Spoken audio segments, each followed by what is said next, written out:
Хората идват за инвитро оплождане.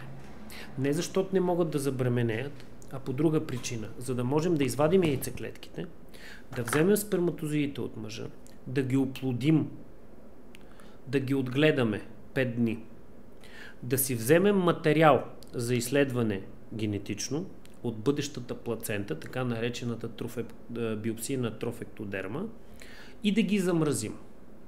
По-късно ги изследваме, виждаме, че от примерно 10-те биопсирани и замразени ембриони номер 2 и номер примерно 6 са окей. И когато това е така, само тези ембриони можем да върнем. Подготвяме жената, тя има овулация, 5 дни след овулацията размразяваме ембрионче, връщаме го, забременява и ражда напълно здраво дете. Това е рутинно, прави се от години в България. Има поне няколко лаборатории, в които може да се направи. При нас също. Друг вариант. Понеже загубата на ембриони е голяма, тогава какво правим ние? Всъщност имаме 10 ембриона, но да кажем само един или два са окей. И тогава другите трябва да ги унищожим.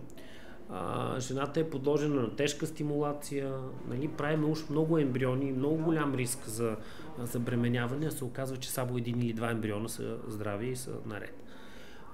Не можем ли да ги коригираме още докато са ембриони? Американците, нали, въпросната статия, това, което са направили е във връзка с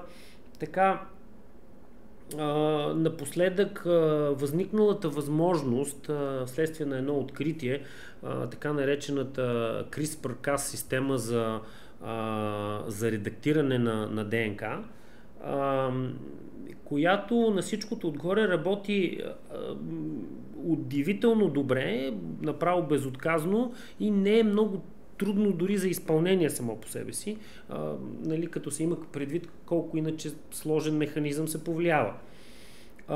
Там концепцията е, че можем да срежем ДНК на определени места, където ние желаем, и този целият участък да го заменим с предварително секвениран, нали, секвенция, последователност, нали, секвениран участък да го заменим. Болния със здравия.